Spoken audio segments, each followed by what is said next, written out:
மாமியாருடைய கொடூரத்தினால தான் அந்த மகன் இவ்வாறாக நடந்திருக்கிறான். இதெல்லாம் நீங்கள் வந்து அந்த கோர்ட்டில் வந்து கேஸ் வழக்கு வரும்போது நீங்கள் அனலைஸ் பண்ணுங்கள். நான் சொன்னது உண்மையாக பொய்யான்னு உங்களுக்கே தெரியும்.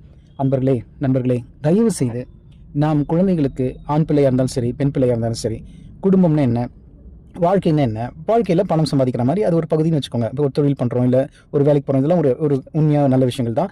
நல்ல நேர்மையாக நடந்துக்கிறோம், நண்பர்கள்லாம் இருக்காங்க, நல்ல விஷயம். ஆனால் அதை தாண்டி நம்ம வந்து இன்ஃப்ளூயன்ஸ் ஆகிறோம் இல்லையா? ஒரு வீடியோ பார்த்து இதை போல நாம் செய்ய வேண்டும், இந்த மாதிரி நாம் நடந்துக்க வேண்டும், அது என்ன பார்க்கிறோம் என்பதை பற்றி நாம் சிறிது எது நல்ல விஷயம் நம்மளுக்கு அனலைஸ் பண்ணணும். அதுக்கு வந்து தியான பயிற்சிகள் வேண்டும். ஆண் பிள்ளையாக இருந்தாலும் சரி, பெண் பிள்ளையாக இருந்தாலும் சரி, அவர்களுக்கு வந்து உடல் கூறுகள்னா என்னன்னு தெரியும், நம்மளுடைய உடம்பை பற்றின ஒரு அவேர்னஸ் வரணும். இது வந்து இவ்வளோ மிகைப்படுத்துதல் வேண்டாமே.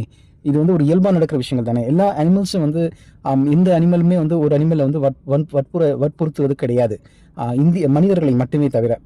இது வந்து இப்போ மிருகம் மாதிரி நடந்துக்கிட்டான் அப்படின்னு சொல்கிறோம். கவின்குமார் மிருகம்னு நீங்கள் சொல்லிட்டீங்க. ஒரு நாய்க்கு கேவலமாக வந்து நடத்துகிறான் அப்படின்னு சொல்லிட்டோம். ஆனால் எந்த நாய்